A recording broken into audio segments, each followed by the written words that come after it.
These cards are from the guest's husband's baseball card collection from the years 1951 to around 1958. Stored in the attic, the cards miraculously survived a tornado that struck their home about a month after she had organized them. The first card, a 1952 Topps Jackie Robinson card, was in excellent condition, with an estimated auction value of... Good. I would put an auction estimate on that one of $2,000 to $4,000. Okay, good. Moving on to a 1954 Wilson Franks Premium Ted Williams card. Though it appeared sharp to the naked eye, it exhibited minor flaws such as staining and a crease, and had an estimated value of... That one, also at auction, $2,000 to $4,000. Another highlight was a 1952 Topps Mickey Mantle rookie card, lauded for its exceptional condition, and with an estimated auction value at an impressive... Auction value on that one of $30,000 to $40,000. You're kidding. Seriously. Yeah. The guest inherited this lithograph from her mother upon her passing in 2006. The appraiser identified it as a piece by Pablo Picasso. The lithograph bore a date of July 1950 and featured a dove in flight against a dark background titled Colombe en vol. This choice of subject, the dove of peace, reflected the tumultuous times Picasso lived through, including 2 world wars and the Spanish Civil War. The lithograph was a limited edition, as indicated by the pencil numbering 7 of 50 in the lower left corner. Much to the guest's astonishment, the appraiser assessed its replacement value at... I would put a replacement value or insurance value on this at $40,000. Oh my gosh. Owner's dad bought these intricate pieces from Italy in the late 1960s. They were made by a renowned designer named Gio Ponti in the early 1920s. Ponti, initially an architect, created these as his first job. He considered himself a failed architect during that period. These are his original drafts crafted during that time. Ponti collaborated with the Richard Ginori ceramic manufacturer on these designs. They bear a mark indicating their Italian origin. The pieces boast a modern, industrial aesthetic. Even in black and white, they exude graphic strength. They feature a blend of transfer printing and hand-painted details. Ponti's designs extended across various media, plates, vases, and tiles. Larger tiles such as these are exceptionally rare and desirable, and their value is... Easily $5,000 a piece. Oh, no, really? Easy. Wow. Here we have an amazing artwork by Margaret Keane, an artist renowned for her waifish figures with impossibly large eyes the guest inherited from her mother-in-law in 1991. Margaret Keane's work rose to prominence in the mid-20th century. This painting depicts a young girl with large, expressive eyes. These waifs were her signature. The appraiser highlights Keane's preferred medium, acrylics, which allowed for a prolific output. Margaret Keane's paintings have fetched much higher prices at auctions, ranging from... Today, the auction values are $5,000 to $7,000. Very interesting. Yeah, thanks very much for bringing Thank it in. Showcased on the show is a vintage clock inherited by this guest from his mother. However, the item originally belonged to the guest's grandfather, who was gifted it by his close friend, Henry Ford, an American industrialist and business magnate. Crafted from walnut wood, this clock is particularly notable as it was made by Daniel Rose, a talented American watch and clockmaker renowned for his musical mechanisms, a skill few in America could rival. Upon observation, it's evident that some restoration work had been carried out on the clock's foot. A plaque at the back of the clock authenticates Ford's gift to the guest's grandfather. We have the plaque that commemorates what you mentioned, that this was given to your grandfather by Henry Ford. Additionally, the clock's dial remains in pristine condition, retaining its original color. However, there is a visible crack in the moon disc. Overall, this item is an intriguing piece of furniture and a worthy possession, offering us a glimpse into the skillfulness of yesteryears. At auction, the value of this item is estimated to be... In a retail situation, in the vicinity of $50,000 for this clock today. Wow. Awesome. This guest shares an interesting story behind this unique sculpture. He inherited it from their father after breaking down his house in 1983. I thought it would be a nice memento from home, and I kept it with me. It's a work by Anna Hyatt Huntington, a renowned American animal sculptor from the early 20th century. Huntington's dedication to studying animals in their natural habitat is evident in her creations. This charming sculpture depicts a heartwarming scene, a mother and child animal interacting. Created using the lost wax technique in the 1920s, this piece boasts exquisite detail and a beautiful patina. In a gallery setting, the appraiser estimates the sculpture could fetch a remarkable... I think in a gallery it would probably be in the $5,000 range. Oh my goodness. Not a doorstop. I don't think so. The guest's grandmother was an editor for Lippincotts in New York City, and she edited Harper Lee's To Kill a Mockingbird. Let's open this up. And... May I? To yes. my beloved Tay, with all the love in my heart, Nell. Travel back to 1960 and witness the first edition with its vibrant green hues adorning the dust jacket, a hallmark of authenticity. They knew Harper Lee as Nell. To sit with me, but Nell. No. Nell Harper Lee, and we sat on the back porch and talked for, I don't know how long, I don't know what we talked about. It's one of the most important books of the 20th century. This book showcases civil rights, legal intricacies, Southern charm, and proudly represents Alabama's essence. A spectacular movie was adapted from this book. It is an iconic masterpiece because it was a heartfelt gift from the author to the editor with a captivating inscription. The item is quite valuable. Easily retail $12,000 to $15,000. And then... Be still my heart. Value of this beautiful book has increased to between $15,000 and $18,000 over time. We are presented with a pair of portraits today. These portraits were given to our guest by her cousin. The portraits were made in Ohio and painted circa 1820. Ohio is a state in the Midwestern region of the United States. The paintings are on a poplar panel With a wonderful gray background on them. and depicts a lady holding a handkerchief and a man holding a book, who are seated on a Windsor chair. These chairs help us to date these pictures. A piece like this that reflects the tranquil nature of Ohio in the 19th century would be auctioned at... At auction, we'd probably estimate them in the $5,000 to $7,000 range. Oh, okay. Well, they've been down in the basement, so I guess we'll bring them up and hang them on the wall. Well, that sounds good. The guest brought a painting that was bought by her grandparents in 1959, possibly in New York City. The painting was by Vietnamese artist Le Faux, signed and chop-marked at the lower right. Le Faux was a famous Vietnamese artist who studied art in Hanoi and Paris, where he also befriended Matisse. His painting style combined Asian and Western influences with delicate interiors, flowers, and beautiful color washes. The subject matter featured an elegant woman in interiors with beautiful floral still lifes. The painting was on silk, a traditional Asian medium, which may have caused confusion about its authenticity. The appraiser believed the painting was genuine and was likely painted around 1959. Le Faux's market value had increased due to the growing demand for the Asian art. The appraiser estimated the painting's value at... I would be estimating the painting at between $25,000 and $30,000 at auction. Thanks, Dad. Here is a wigged doll along with its blanket, which belonged to the guest's grandmother. The doll was originally owned by an elderly lady named Molly Dorr, hence referred to as Molly's doll. Her name was Molly Dorr, and so we always referred to it as Molly's doll.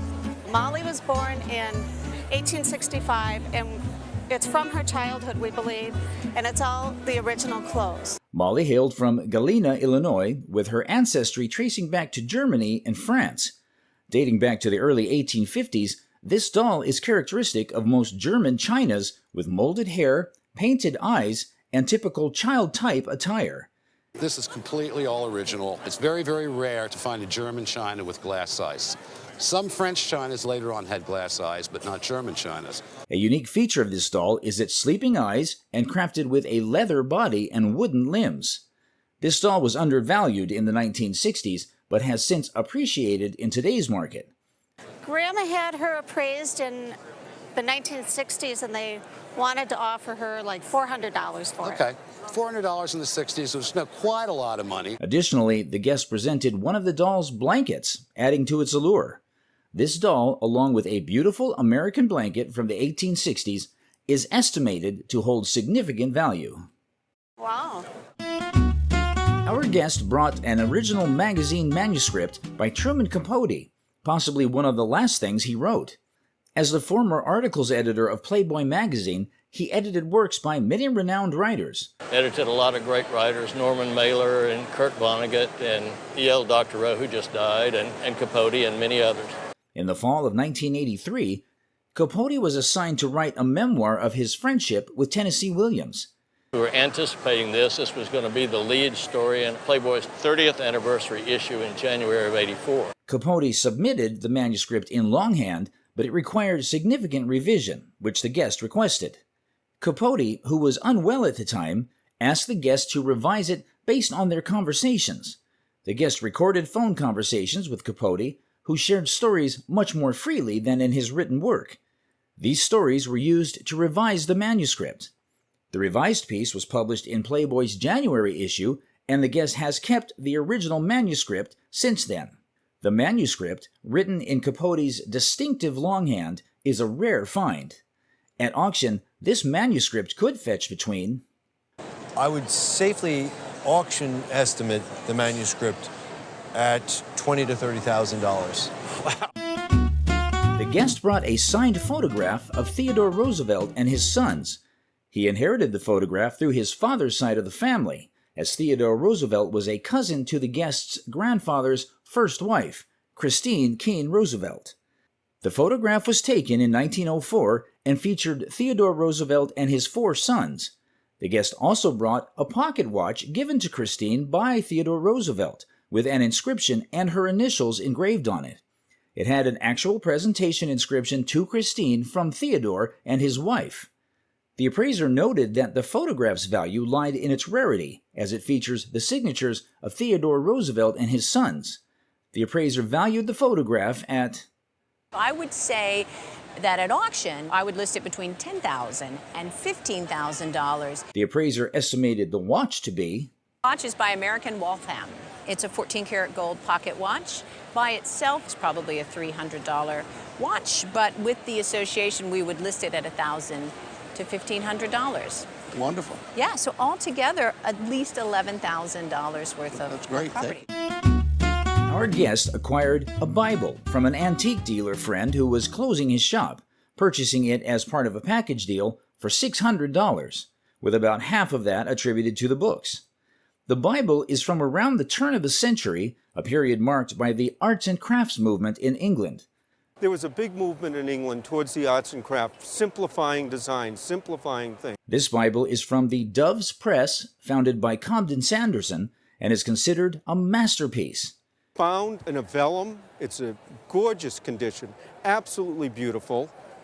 This is volume 1. Produced in 1903, this Bible was out of print before it was even finished, with only 500 copies made. It features handmade paper and type specifically designed for this press by Sanderson. This Bible is kept in a box to protect the vellum, which is prone to drying out. The fact that it's in almost perfect condition adds to its value.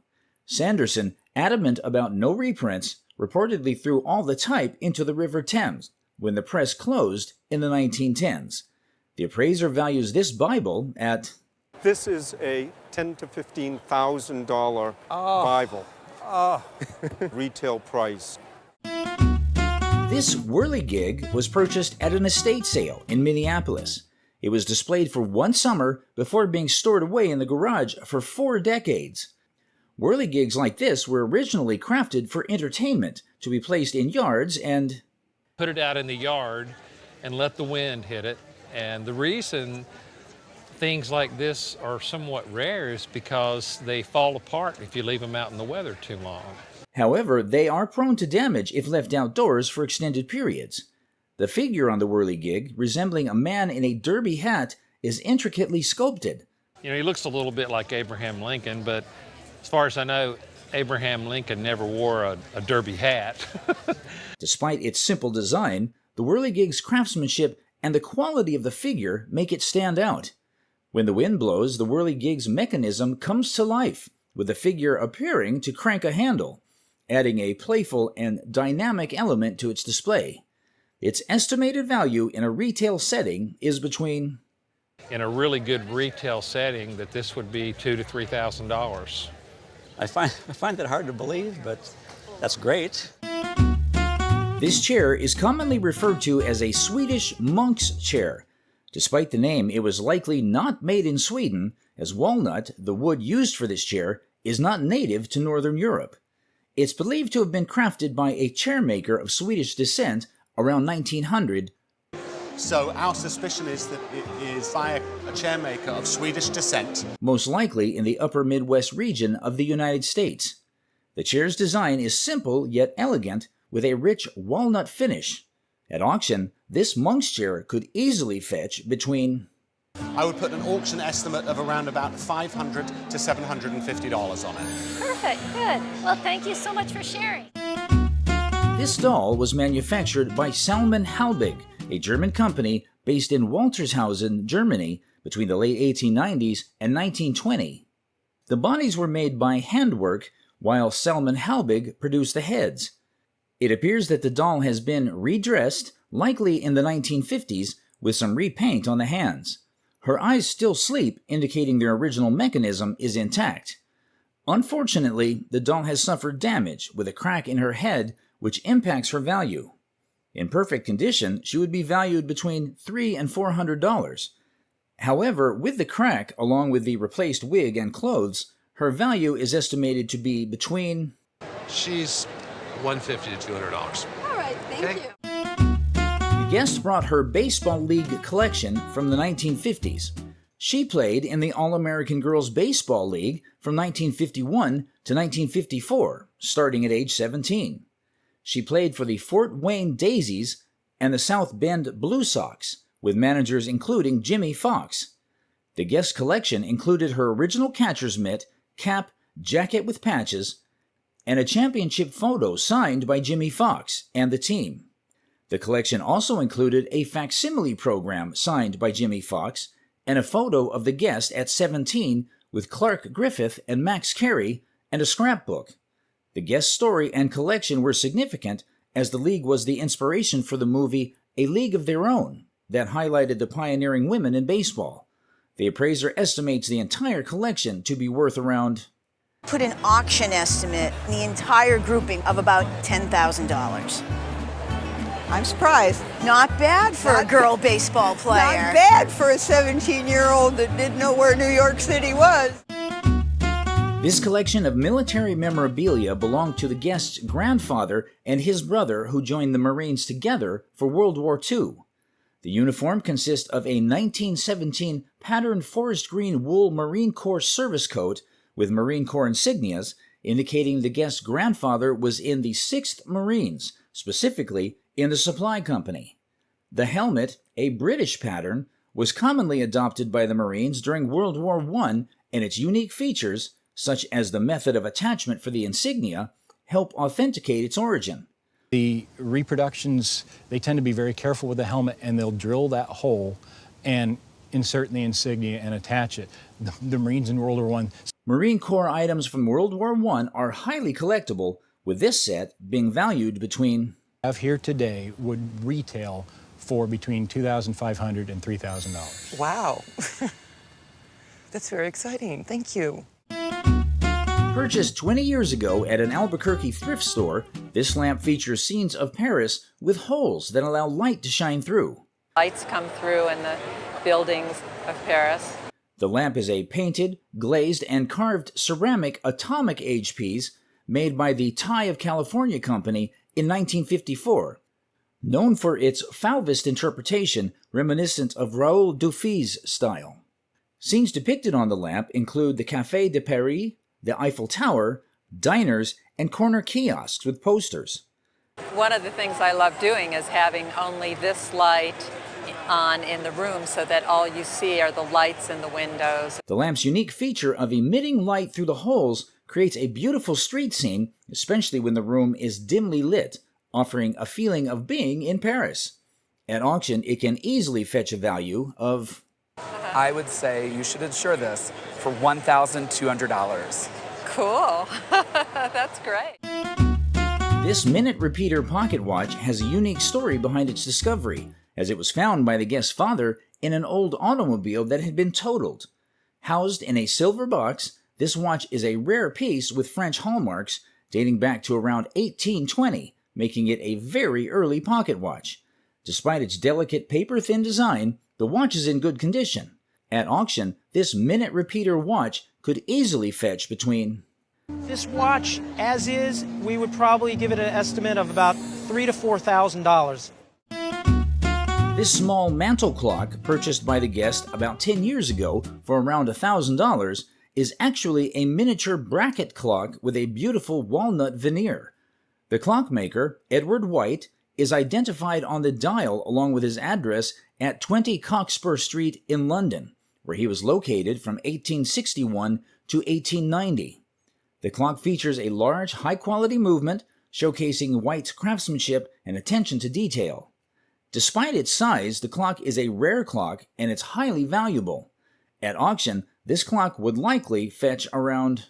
In terms of value, I would think that in a retail store you'd expect to pay $3,000 for this clock today. Excellent. Excellent. Passion for art can take you many places, even a dumpster, which is where our guest acquired these posters. In New York, and they were throwing things out, and so they were a dumpster dive. These posters originate from Puerto Rico, dating back to the mid-19th century. They were created via the silkscreen process by some renowned Puerto Rican artists who helped create the Puerto Rican poster movement in the 1950s, including Rafael Tufino, Carlos Raquel Riviera, and Lorenzo Omar Gelabert. The posters advertise various things, which gives a view into Puerto Rican life in the 1950s. At an auction, their collective value is estimated at... The total estimate is $4,500 to $6,600 just for these 6. The guest brought 2 chairs designed by Gerrit Rietveld, known as crate chairs. Gerrit Rietveld had been a well-known name in interior designing. The chairs were made specifically for the guest by one of Rietveld's carpenters around 1960. These chairs were notable for their simplicity and modern feel. They were made of pine and in excellent condition. The chairs also had tags on the bottom with Van der Grunekon's address, providing provenance and authenticity. The appraiser estimated their value to be... Auction, these chairs would probably bring about $4,000 to $6,000 conservatively. That is surprising, yeah. This is a stunning collection of music contracts. Our guest purchased them from an acquaintance who worked at the local musicians' union. Some of these had signatures and had some historical value, so I bought them from him. And how much did you pay? Probably around $50 each. This collection comprises 6 original contracts from rock and roll, country, and blues icons. These valuables include a contract signed by Chester Burnett, also known as Howlin' Wolf, which is valued at about... I would put $3,000 insurance value on that. Fats Domino, I Found My Thrill on Blueberry Hill record contract, estimated to be worth... This one I'd probably insure for $1,000. Bill Haley's record of 1954 Rock Around the Clock, along with a handwritten letter to the promoter of the show, worth about... And that one I would put $3,000 on, including the letter, insurance. A record contract from 1965 signed by Johnny Cash, whose authentic signature will put it at a value of about... Sure, this one for $2,000. Jerry Lee Lewis' Great Balls of Fire record contract, which was part of the $1 Million Quartet, valued at about... I would put $1,000 on that. And a contract for the show in Florida Theater in 1956 by Elvis Presley. This famous contract signed by the artist would be valued at least... I would still place an insurance value of $5,000 on this contract. Wow. These contracts were all original and date back to the mid-20th century. This collection of original music contracts signed by the icons of the 20th century at an auction is worth at least... It's for this Florida theater, which still has existence since 1927. This fascinating fountain, discovered at an auction in Battle Creek, Michigan about 20 years ago, has a unique history and design. Made by Tufts in Boston and dated 1884, this fountain is almost a scientific instrument. And it's cranberry glass, and it's an amazing item. Our guest purchased it for $325, despite others at the auction laughing at the perceived high price. The fountain works like an hourglass, where the top tray and bottom piece are filled with water, and when flipped, it displaces the water, shooting it into the air for about 20 minutes before needing to be flipped again. Due to its rarity, design, and interest in science and technology, as well as cranberry glass, the appraiser values this fountain at... I would say it's a $3,000 item. Great, wow. Thank you for bringing... Here is an Art Deco enamel pendant watch. The guest obtained the piece at a yard sale. She gave me the watch. She said it was costume jewelry. It is a stunning piece from around the turn of the century.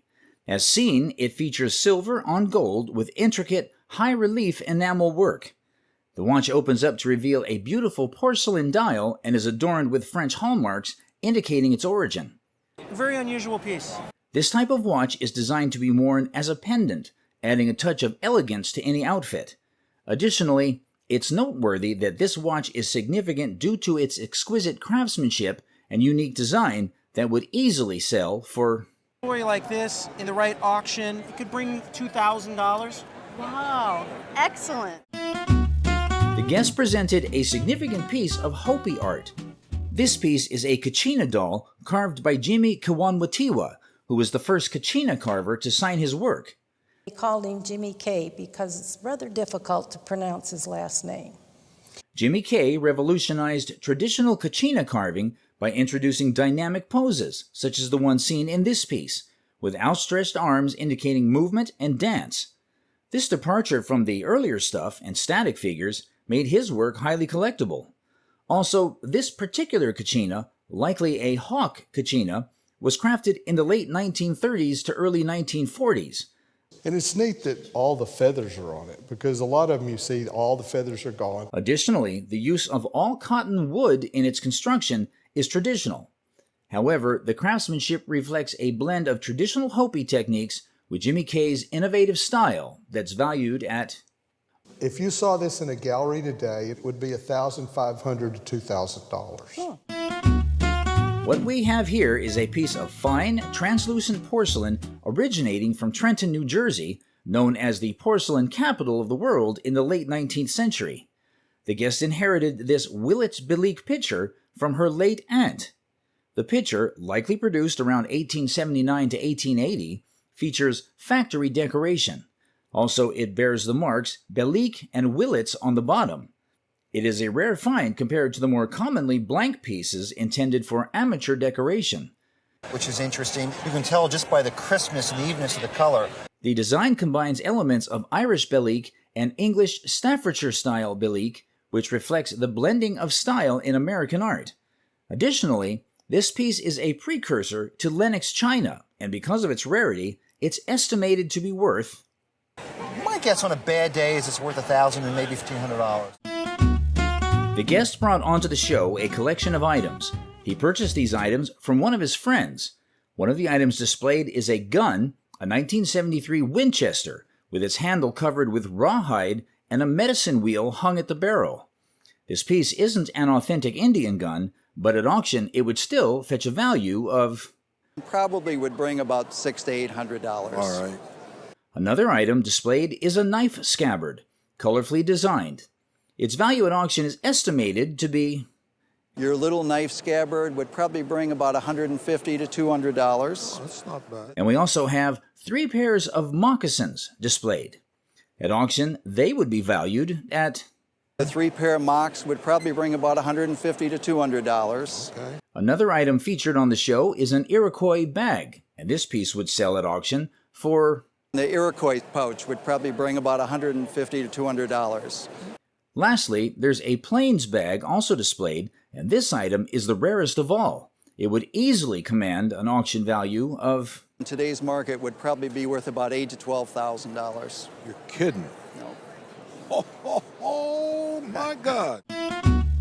This World War II 507th Parachute Infantry Regiment A2 jacket is a remarkable piece of history. It belonged to the guest's father. I know he was in the military just before the war broke out. I see a couple pictures of him wearing the jacket. This particular jacket is a brown leather steer-hide A2 flight jacket. What's interesting is that it's typically worn by fighter pilots or bomber crews, but in this case, repurposed for the airborne unit. Furthermore, the jacket features a unit insignia designed specifically for the 507th. It was designed by 2 sergeants within the unit, but it represents a Black Widow Spider. Also, this insignia, along with the guest's father's name and service number, adds to the jacket's historical value. Made by Aero Leather Clothing Company in Beacon, New York, this jacket is a rare piece of military history that's valued at... This is one of those cases where I like to say the whole is greater than the sum of its parts. This jacket, as it sets, would have a retail value of between $3,500 and $4,000. That's nice. These exquisite vases, adorned with Japanesque decoration, have a fascinating history dating back to 1866. Our guest's husband's great-grandfather, a jeweler, took his wife on a wedding buying trip to New York City where she admired these vases but was told they couldn't afford them. Surprisingly, the vases were included in their shipment with a congratulatory letter on their wedding, and they have remained in the family ever since. Made by Parisian glassblower Auguste Jean, born around 1830, these vases are examples of his exceptional work, earning him a bronze medal at the Universal Exposition in 1878. The Japanesque decoration and intricate trails on the vases are typical of Jean's style, making them exceedingly rare and valuable. At retail, these vases are valued between... The value today at retail is between $3,000 and $5,000 for the pair. For the pair. Thank you. Presented on the show is a cherished family heirloom. The clock is a remarkable piece with a rich history. It was acquired by the guest's grandmother during a remodeling. They were just getting rid of the things, and they called her and said, "We really think you might want this clock." And she said, "Yes, I'll take it." This clock is a buhl gilded mantle clock featuring intricate marquetry inlaid brass throughout the case. Boule's work, named after the French cabinet maker André Charles Boulle, became famous in the late 17th century for its exquisite craftsmanship. Made around 1880, this clock is a high-quality copy of the original style. The top of the clock depicts Athena. She was the goddess of reason, arts, literature, which is very appropriate for the theater. Also, the clock sits on 4 rearing horses, adding to its ornate design. However, while this clock is not a first-period French clock, it is still highly sought after by collectors and is worth... English copies like this of these early French clocks sell in a retail situation in the $6,000 to $8,000 price range. An Olympic torch is displayed on the show. It was acquired by this guest from her husband. Got it from the family of the person who carried it. He got it in probably Budapest. It was in a kitchen cupboard. The torch was lit at the 1936 Olympics in Berlin. Its holder is crafted from stainless steel, and the torch itself can still be seen at the top. Upon inspecting the bottom of the piece, the maker's mark is revealed. Interestingly, an item like this is highly desired by collectors. They're just beautiful things and very collectible, given its significance in Olympic history and its excellent preservation. This places the value of this object at auction around... I would estimate it somewhere in the $3,000 to $5,000 range. Really? Absolutely. This pocket watch, passed down for 3 or 4 generations, likely came from Germany or Austria with their ancestors. George Pryor, a respected watchmaker, was known for his craftsmanship in early 19th century England. The object features an elaborate tortoiseshell case with intricate PK nail heads on the back. The watch's outer case, usually gold or silver, showcased the owner's wealth and taste with intricate designs. Inside, there's a nickel-silver cover, making it a triple-cased watch. At the very bottom, one can discern the maker's mark attributed to George Pryor of London. In that era, pierced balance cocks were common. The gold-toned dial features captivating champlavé enamels where vibrant panels are set into hollowed-out sections of the metal. Those triangular-type numbers are designed specifically for the Islamic market. The appraiser values the George Pryor triple-cased pocket watch. The range of $8,000 to $10,000. Wow. Not bad, huh? Yeah. A guest ancestor owned this furniture.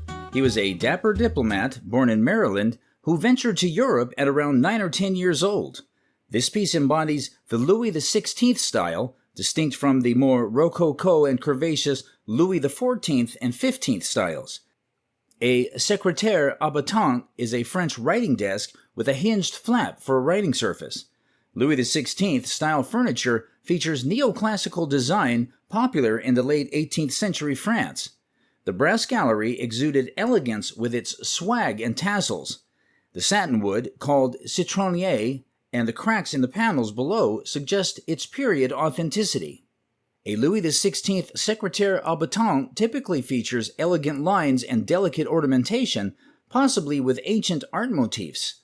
Amidst a sea of reproductions on the Roadshow, this stands as a genuine 1780s original among Louis XVI, Louis XV furniture. The Louis XVI secrétaire à battant garners attention as the appraiser values the item. The value of this piece would be in the range of $20,000 to $25,000. Well, it's nice to know that's real.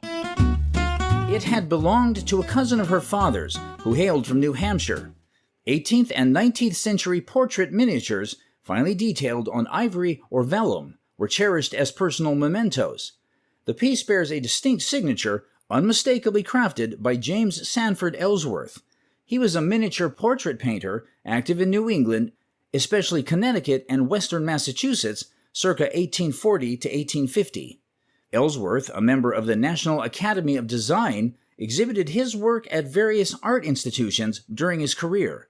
Wealthy individuals often commissioned these miniatures to commemorate loved ones or prominent figures. Miniature portraits, often painted on ivory or paper and framed in lockets, were popular during this period. They were commonly worn as jewelry or carried in small cases. Admired for its intricate detail, the James Sanford Ellsworth miniature commands attention as the appraiser values the item. I would put a value on this of somewhere in the $5,000 to $8,000 range. Oh, thank you. Not every ex gifts anxiety. Some have raised the standard to Andy Warhol painting, too. Despite the breakup, the guest has owned this piece since approximately 2002. The appraiser then shared insights into Warhol's filmmaking career, highlighting his film Chelsea Girls as a significant milestone.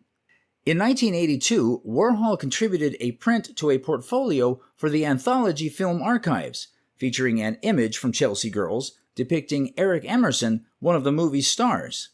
This color screen print, signed by Warhol, is from 1982 and is part of an edition of 75. Much to the guest's surprise and delight, the appraiser estimated its auction value to be... At auction in this shape, I'd put this at $8,000 to $12,000. So, Are you serious? It's a nice one. A piece of glassware was showcased on the show by this guest. We can see a glass drinking tumbler displayed. Glasses like this are very versatile and suitable for various liquids. Despite their delicate appearance, glass tumblers can be surprisingly durable. With all the interesting qualities this piece has, and also being well preserved, how much could this be valued for at auction? Whereas lead glass turns blue. Mickey Mouse doll with a nostalgic charm and attention was brought by a couple, and the iconic Disney quote was recalled. But it all started with the mouse. Absolutely. Disney's voyage with Steamboat Willie in 1928 created a desire for Mickey Mouse dolls and other merchandise in early 1934. The couple who bought the doll for $400 shared their deep connection with Disney. Nervous at this point. No, that's fine. But I'm just going to leap in. So all the materials are the right sort of kind of materials. The doll was a 1936 Knickerbocker Mickey Mouse doll with thick and long whiskers, separated fingers, and cardboard flock finished shoes. Despite temporal changes, The first 1936 Knickerbocker Mickey Mouse doll exudes timeless charm. I think that probably this would be worth around what you paid for it. You have the heart of an original Mickey Mouse. That works for us. Guest presented two beautiful glass balls, believing them to be doorknobs belonging to Lord Nelson. The item was initially acquired by her great-great-uncle Edward, who was an antique collector. The guest mentioned that they were exhibited at the Victoria Art Gallery in Bath in 1955. The appraiser pointed out that the glass balls were likely made in France around 1850, thus not associated with Nelson. Enemy, exactly. Exactly. The other thing to say is they were made in 1850 or thereabouts. Right. So it's very unlikely that they were on Victory. Furthermore, they were not doorknobs, but newel post finials from a staircase and twice the size. The items exhibited exquisite faceting and still had their original brass bases. Although unrelated to Nelson, the appraiser still appreciated their beauty. Unfortunately, the suggested value was lower than anticipated. I reckon they're probably worth £200 to £300. Aww. If they'd been Nelson's doorknobs. This woman brings in a large jug filled with history and tradition to be appraised. She explains that the jug belonged to their great-grandfather who lived in northern Washington County, Georgia. This amazing alkaline glazed pottery in this area was traditionally made by African-American slaves. Washington County, Georgia, and it's so nice to come to a region and see an indigenous piece.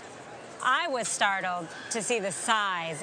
Interestingly, the jug is inscribed with the name of the potter, James Bussell. It is decorated with figures jumping over a broom, an African-American tradition seen at celebratory events like weddings. Despite some damage, including a missing handle and cracks around the spout, we usually know very little about the potter and very little about what its capacity is other than we know from its size. Given its rarity and overall good condition, the appraiser estimates the jug's value to be between...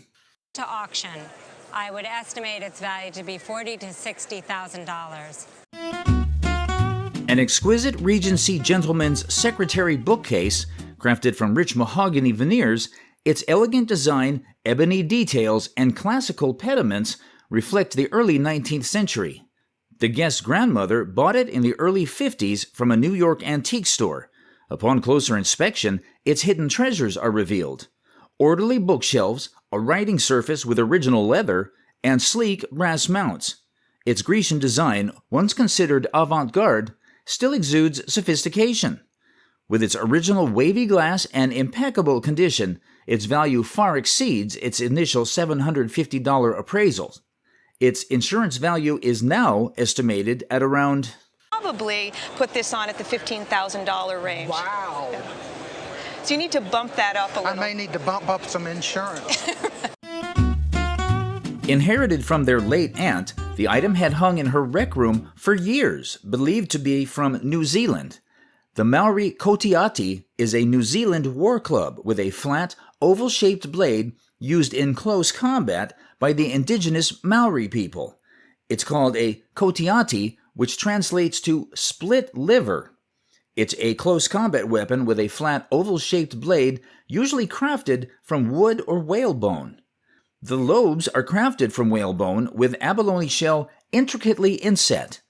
A mythological creature is depicted below, adding a touch of mystique to the piece. In the weapon's center was a thong, preventing it from slipping in battle. In battle, the Kotiati delivered devastating blows with swift precision. The Kotiati symbolizes Maori tradition and legacy. Its history, significance, and craftsmanship are precisely what the appraiser values the item for. At auction, this item could be expected to fetch between $12,000 and $15,000. Wow. A wonderful lady's wristwatch is presented by the guest. She inherited it from her aunt, who got this incredible piece on her last day at her job. Been hers, and no one had ever claimed it, and her boss says, well, you're retiring, you just take this watch. And well, it was a great retirement gift. This incredible watch was identified as a creation by Audemars Piguet, a renowned Swiss watchmaker with a rich history. Dating back to circa 1940, the watch is a stunning example of Art Deco design. Crafted entirely from platinum, the timepiece is a testament to exquisite craftsmanship. Okay.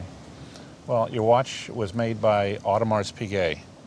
It's one of the finest Swiss watches made. And the watch face is adorned with vibrant Burmese rubies, each meticulously polished to a cabochon finish. These gems are further accentuated by a dazzling array of unique triangular and kite-shaped diamonds. Bottom you have trillion diamonds, and then you have kite-shaped diamonds, so they're all very unusually cut diamonds. The appraiser reveals the staggering retail value of the watch. I think I'm going to surprise you. The value today on this watch, retail, I see it at $25,000. That's wonderful. This family treasure was passed down from great-grandmother to her son, then to their uncle, and finally to them. In the late 19th century, the Mount Washington Glass Company produced exceptional glassware, both decorative and practical. This is a sweetmeat jar, primarily used for candies. It features a piece of Mount Washington glass designed by Frederick Shirley of Mount Washington Glass. This is a starfish pattern. The starfish's jeweled area has 3 sections, each with a subtle hobnail underneath, blending into the glass. They were typically made of colored glass, often with intricate designs or hand-painted decorations. This is a silver plate handle. Initially named Albertine glass after the founder's daughter, Frederick Shirley, it was later rebranded as Crown Milano. Mesmerized by its elegance, the appraiser valued the item. We're able to get this cleaned up. This is a comfortable piece at $2,000. If you... On the show, we are presented with a delicate vase by our guest, who acquired it from her father.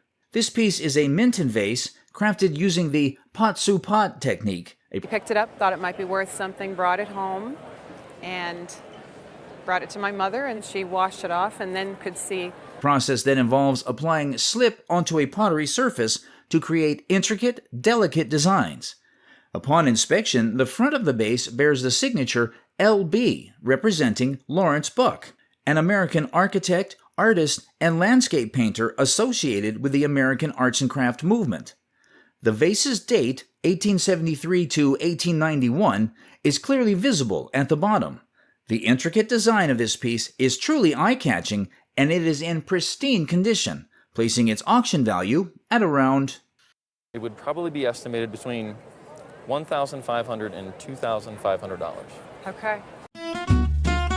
The appraiser introduces a jardinier, or fancy flower pot, owned by Terry Norris since 1946, which was featured on the Antiques Roadshow in 1991. The jardinier is made by Christoffel, a top French metalworker, dates back to 1874, and reflects Japanese influence. With intricate champ-lavé enamel work and crane decorations. Movement, and then you get these magnificent handles. Terry Norris and Eric Knowles discuss the history of the jardinier, including its use as a football goalpost by Terry's children and its display at the 1874 exhibition.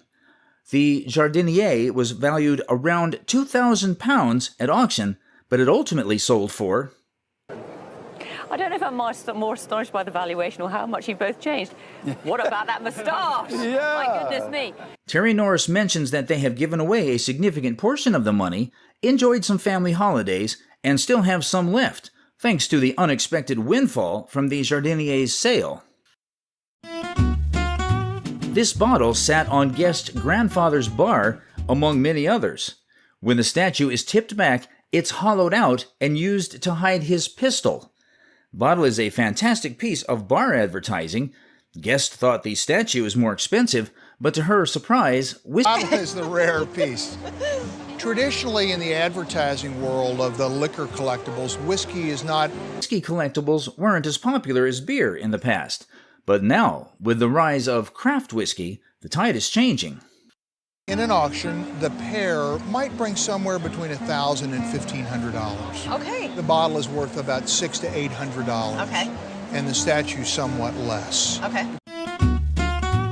Featured on the show is an exquisite necklace presented by this guest, who received it as a gift from her grandparents. The style depicted on this necklace is called Etruscan Revival. Furthermore, the style features stylized beads interspersed between elongated metal pieces, all set on a woven chain. The piece weighs 20 carats in gold. The style of this necklace was in vogue in the 1860s to 1870s. Visible on the other side of this piece are holes signifying that it was made in two halves that were merged together. And they're soldered together.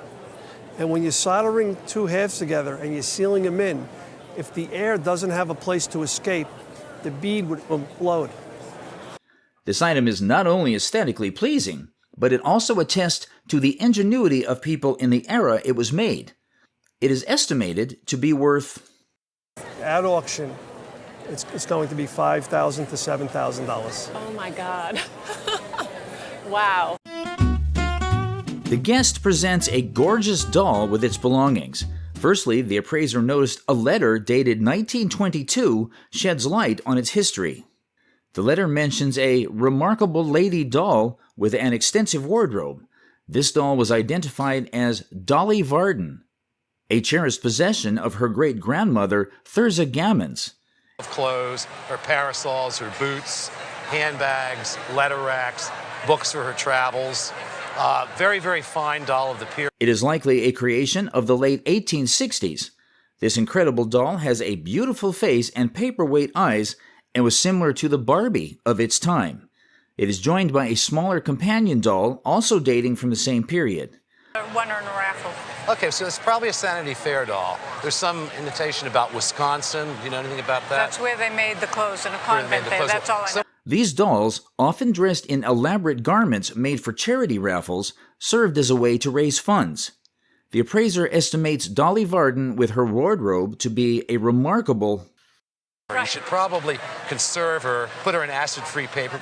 With all her clothes and accessories, she's worth between $20,000 and $30,000. Wow. I mean, she's a very lucky young lady.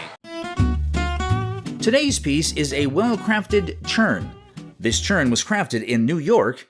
Produced in 1863, the piece was used for churning butter and was made with stoneware. Stoneware is a durable ceramic material. There are intricate designs on this piece. See a piece of stoneware that's decorated so extravagantly. And this piece, with its condition and intricate designs, would go for... so extravagantly as this, it makes a real difference. This cobalt... This guest, a contemporary furniture maker, unveils a captivating chest. Bequeathed by a friend, the chest's true origin remained a mystery.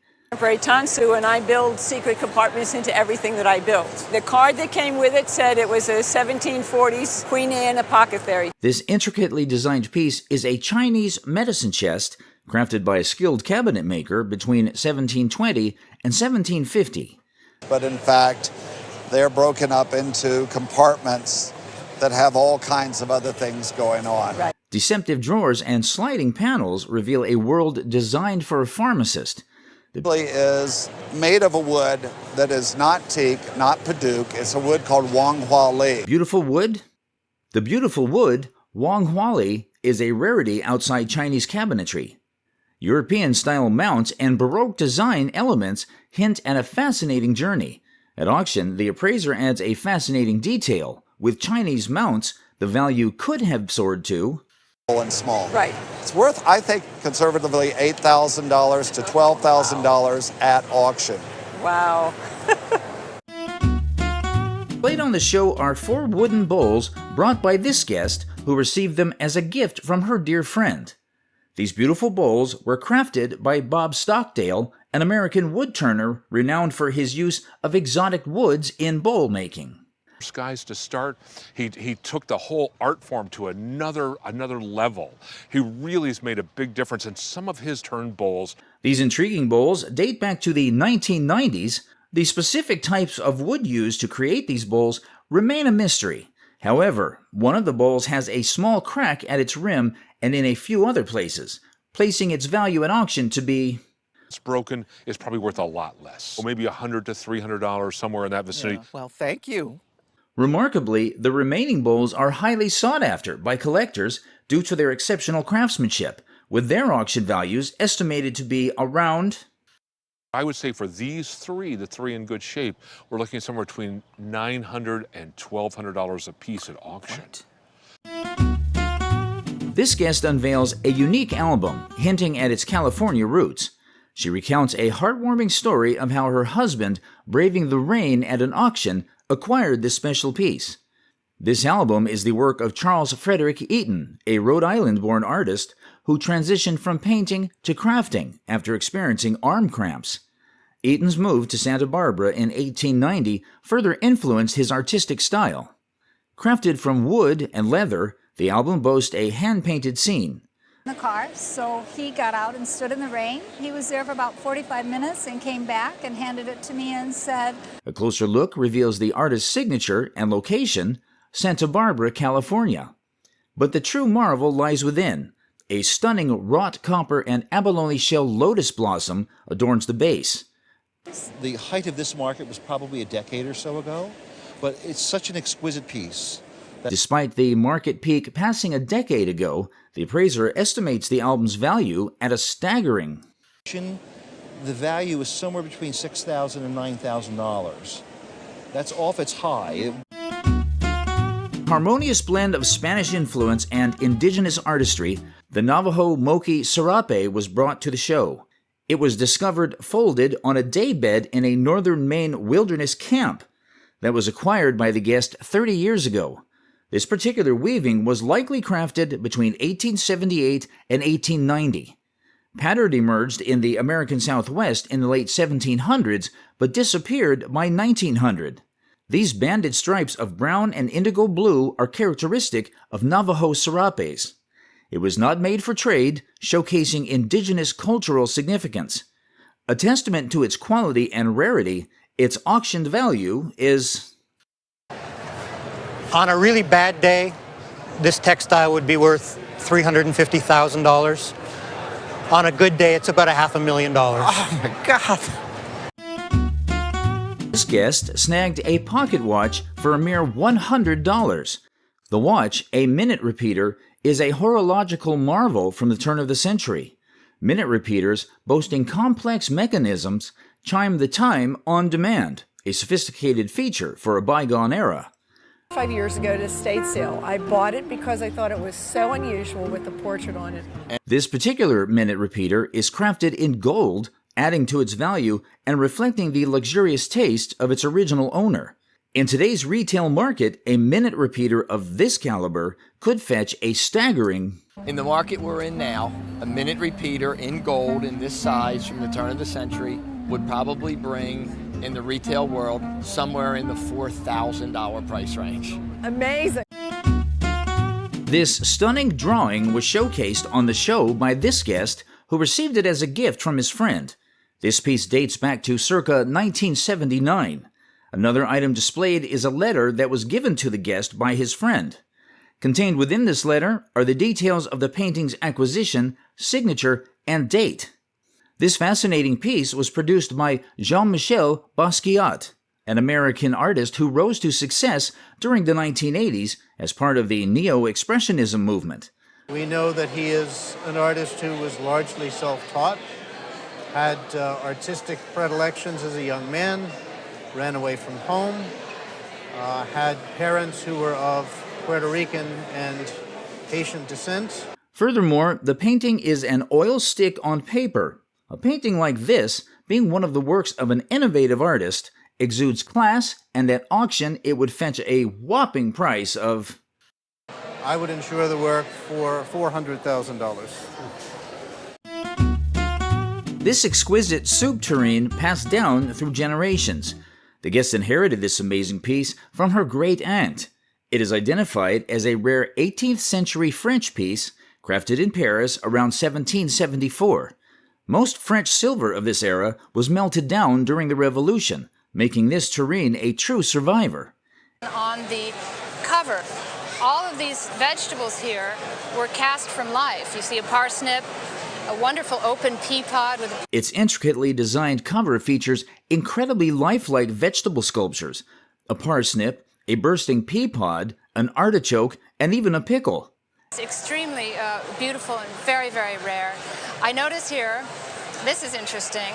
Interestingly, the guest also has the details of all the previous appraisals. At the auction, this phenomenal French soup tureen is estimated to fetch a staggering In beauty is going to sell today at auction for at least $30,000. Really? Yes. Guest acquired this remarkable piece at an estate sale for less than $5. She was drawn to its textile charm despite its imperfections.